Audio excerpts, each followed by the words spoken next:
I ove nedelje svratili smo do Zavoda za udžbenike, gde su nam ispričali još jednu veoma zanimljivu priču, koju ne smete da propustite. Do sada nam je bilo veoma zanimljivo da kada otvorimo knjigu pronađemo trodimenzionalnu papirnu sliku.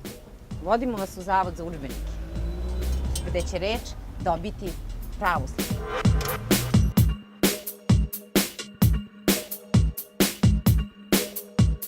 Klasična knjiga sa štampanim slovima na papiru iz dana u dan dobija sve veću konkurenciju mnogim tehnologijama.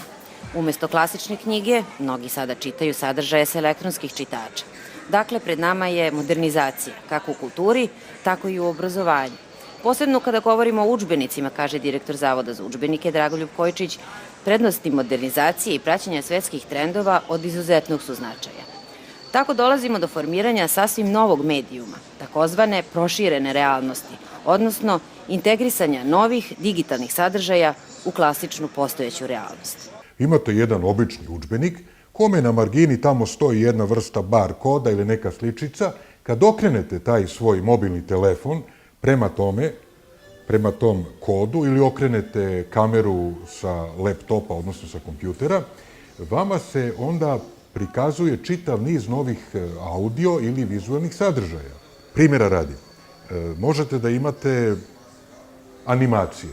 Ako je tema udžbenika biologija, možete da vidite dinosaurusa, možete da vidite modernog tigra, možete da vidite petla u svom šarenilu njegovog perja.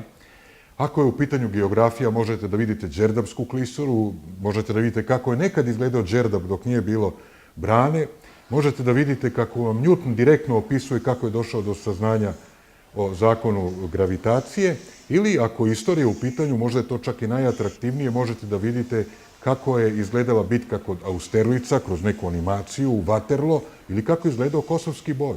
Ili, na primjer, što je vrlo interesantno, da učenice, naše devojčice, mogu da vide kako izgleda unutrašnjost manastira Hilandar, kome iz razumljivih razloga ne mogu da priđu. Dakle, sve ono što je zapisano tekstom u knjizi, istovremeno dobilo bi i svoju ilustraciju.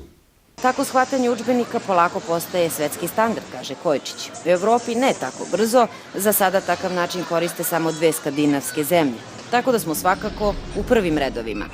Kojčić očekuje da će prvi eksperimentalni udžbenik biti gotov već ovog proleća i da će imati veliki uticaj na kognitivni proces učenika.